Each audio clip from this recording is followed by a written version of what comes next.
alaikum wa rahmatullahi wa barakatuh. Mujebale ko baganda bange mwenna. Wano wetuze wa Nalongo Safina. Kyalo ligo twakolako interview. Ino mwala we yafuna olubuto. Baganda bange bangamba tuberenga tubayambako mu mbeera eno. So kye kitulese wano tuberenga tukwatagana nabo. Mama Safina. Ogamba otya? Oli bulungi? Ndi bulungi. Kiri kitya? Kiri okay. Kiri okay. Kiri okay. Kuba nfunyemu akamegerero. Ofunye akamegerero? Omanyi otya obasibibyo? Omanyi otya obasibi? Kengulabyeko. Ndabako n'oli. Kondabyeko? Ogamba otya? Gyendi. Muli bulungi? Mujebale. Kale sebo. Soka wenyanjure gwani. Amanya. Nze Nalusiba Safina. Ngoli happy nyamanyi enajo ina mungi. Sinza butabala maanyi. Tubale tuyitawo buyisi. Ne mukyamirako wano. Neera bwenkuumako. Era ogamba otya? Gyendi. Abantu soko babulire gwani. Amanya. Amanya nze Nalusiba Safina Nalongo. Nalongo nga buzibu kimpozito abapya abatamanyi. Abapya abatamanyi. Obuzibu bwa COVID kuleeta bizibu mu baana. Na mirimu butatambula. Omwana ali atya? Omwana wuuyo. Ali awo akyali mu mbeera ya lubuto tannaba kusumulukuka. Okay. Wagamba amezi meka? 8 kitundu. Mezi 8 kitundu. Agenda asumulukuka. So baganda bange wano wetuli wa Nalongo Safina. Nalongo Safina abeere no mukimumbata mukyalo ono gwe naleeta ne mubalaga. So baganda bange aba SCAD organization ne bangamba nti mbeere nga muwaayo ku kyokulya tumuwe ku kyokulya afune wangamba ina bana bameka? 7. Bana 7. Bezaala 7. Naye abantu bembeera nabo mu nyumba bo bali 7. Bali 7. Babalabirira. Omwana we yafuna olubuto ku myaka 14. Omuzaayo tomuzaayo? Kosomero. Obuyambi bulabika muzaayo n'asoma akyali muto. Okay. So baganda bange aba SCAD organization bangambye bwe nabalaga ebintu bino ne bangamba nti kaluku tukwatagane akatono naffe ke tulina balina ekitongole kyabwe mama waabwe yafa naye yali atambuza ensonga zino ng'ayamba ku bantu. So mama waabwe n'abagamba musigale nga mukola ki? Nga muyamba. Tebalina bulungi naye nabo bakola ki? Bagezaako okulaba nga bafaayo okulaba nga bayamba ku abo abakola ki? Abali mu bwetaavu. So ne baŋŋamba nkuleetere ku bintu bino nga tetunnagenda mu bintu bino abantu bakubira ku simu. Bankubira era waliwo enamba y'omwami omu gye njagala nkuwe ali mu Amerika. Njagala nkuwe enamba ye y'essimu yaŋŋambye nti omwami oyo eyakukwataganya naffe omuwe enamba yange bamuzaala Kyebando. Kyebando wano? Era yampeereza emitwalo 5 jjo. Okay. Waliwo n'omukyalo omu ampeereza emitwalo 10 era kuva mu Amerika.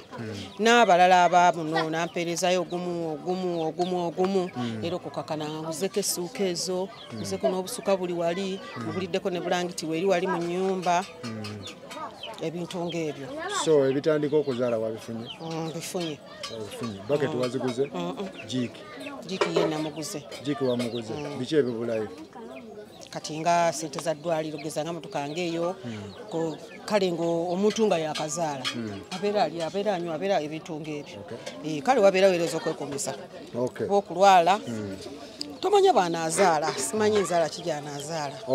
So baganda bange bo baŋŋambye osooka oweweereko ku mbeera y'ekyokulya osooka oweweere eyo puroguramu esooka ekole ki eveewo. Baŋŋambye nkuwa akasawo k'akawunga kiro mmeka? 5. Nkuwa omuceere kiro mmeka? 5. Nkuwa essukaali kiro mmeka? 5. Nkuwa box ya sabbuuni. Nkuwe ne pads kuba olinawo abawala. Nkuwe n'ebizigo obeere nga obeerako mu mbeera eyo. Obutuufu neyanziza stress akuggweko.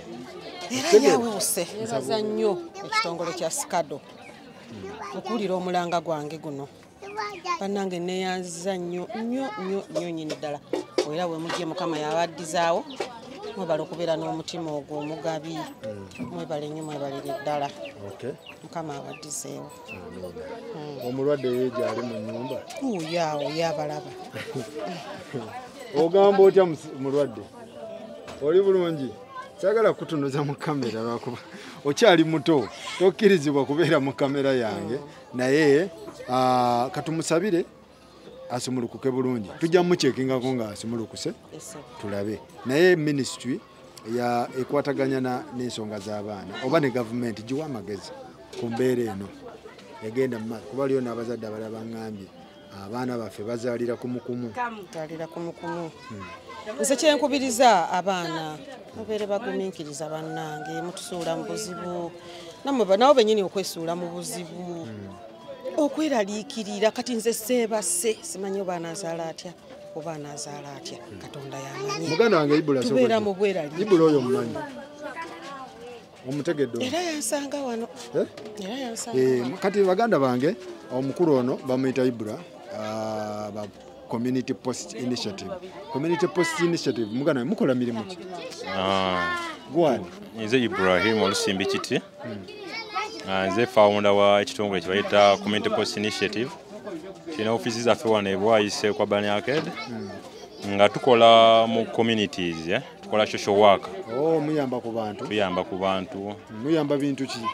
Abantu kati nga baneeno abantu abafunye obuzibu abakyala bannamwandu abaana bamulekwa n'ebintu ebirala nga mukola biki ebituufu nga muwawabira ensonga ku poliisi mukola biki kati saawa zino ekitongole kikyali kitole tunnabituukamu nnyo ebyo kati bwe tufuna ensonga ng'eyo tusobola ogitwalako ne tuteeka ku social media bannaffe abasobola okufinansinga ekintu ekyo ne bakiteekamu omukono kati nga mmwe owa Gospel Live tweyanziza nnyo kuba nawe bano bategeera nabalabirako kiri nnyo tuba nga tukola in partnership kiba kirungi tuba nga tuyamba bannaffe mubeeramu abantu abali obubi naye ate mubeeramu ababi be basingira ddala okubeera obubi mulimu n'abafere mwebali nagamba tusoke tugendeyo kaakati nze ku ground mbamanyi abafere n'abatali bafere mbamanyi tuweyanziza nnyo bannaffe mwebale okwongera mu kwasaganyako obeera omu osobola okukola enkyukakyuka ate mubeera abangi tukola enkyukakyuka nnene mwebale kubeera nga mufaayo nnyo ku bantu abantu besuulirayo nnyo omuntu afiira naawe omulwala omuntu n'atambula butambuzi nga tewali amuyambye naye abavubuka nga mwe mubeera mu bitundu ng'osobola okujja omwana muwala n'omutwala ku poliisi oba n'owawabira ensonga ku poliisi n'ogamba nti wano waliwo ensonga bweti ne bweti etagenda bulungi n'ogitwala ku poliisi. I think it is good era bye tubirirwa ebimu okubanga tukola mu maaso gye tugenda kati tweyanziza ekitongole bakiyita Community Post Initiative tusangibwa ku Facebook ne ku YouTube. Mwebale nnyo mwebale ddala baganda bange bwe tutyo bwe tubadde wa Nalongo Safina so Nalongo Safina genda weyagalemuko nnyo webale ddala webale kulabirira webale kuza abaana nga ne Katonda mwali kuba bw'obeera wekka nga toyina kuteeka mu maanyi kibeera kizibu ne Katonda mulungi olaba nfunye ne bino obulamu mukyalina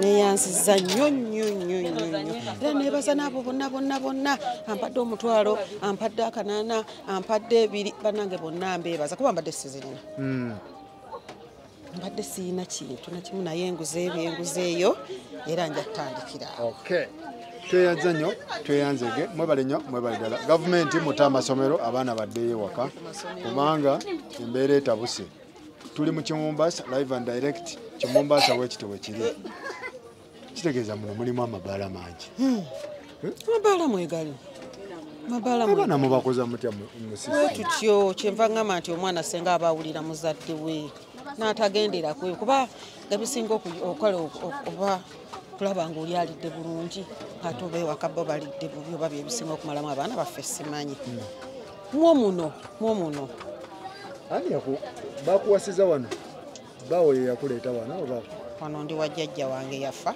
wammwe jjajja wange yafa tusigalawo ng'abazzukulu. Okay. Kati nze eno ye ruumu yange n'eri ya muzzukulu mulala n'eno ya muzzukulu mulala n'eri bwe tutyo. Tegeeza kano katundu kammwe. Kano kapoloti bwe kati. Kammwe. Okay. Mwebale nnyo, mwebale ddala baganda bange. SCAD organization baganda bange. Mwebale nnyo, mwebale. Maama n'akanyonyi wankalaba okataddeko. Omwami oli yaŋŋambye nti ssente ezo emitwalo egy'etaano omwana oyo kyayagala okulya kimuwe. Kyayagala okunywa kimuwe. Kogwe. Era babadde awo naŋŋamba mama njagala kulya ku nnyama njokye nga kuliko ennyaanya embisi. Nemugamba tugende tugigule era ngi kati asala bw'alya.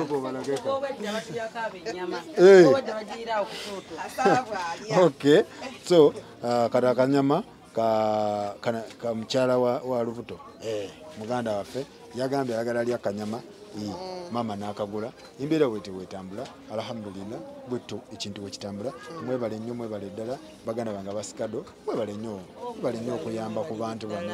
Abantu bano bintu bino byapeninga bya ddala gyebiri mu system mwebiri lwakuba nti Uganda eno eri upside down. Kati bwe mulaba oluusi mu mawulire baminisita bonga bye bataputa birala kati abantu ba wansi bano abali mu mbeera eno bweti gye bali lwakuba nti sere bisinga tebafuna mukisa kubalaga nsi naye nga nebo tebaagala kubeeramu eno mbeera lwakuba nti system yebanyigiriza nebateeka ku kisenge naye nga gavumenti muveeyo mubeerenga abaana mubazza ku masomero muteekewo enteekateeka abaana baddeyo ku masomero.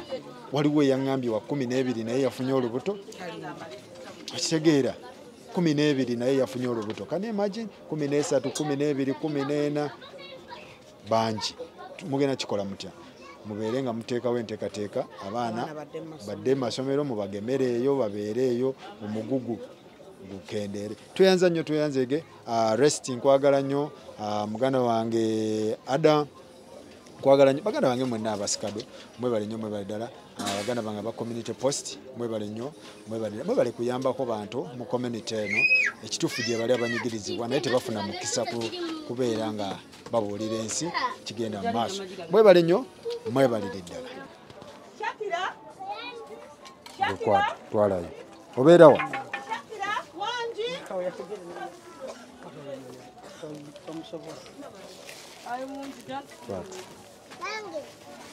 gwe tojja sobola kagwayo omwana Ibula kwatira Ibula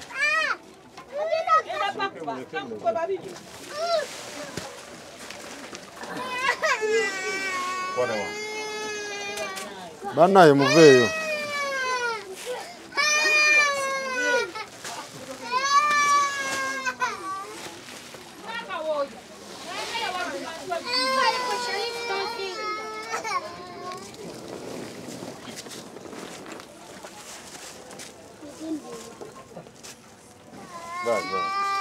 Jangu mama jangu.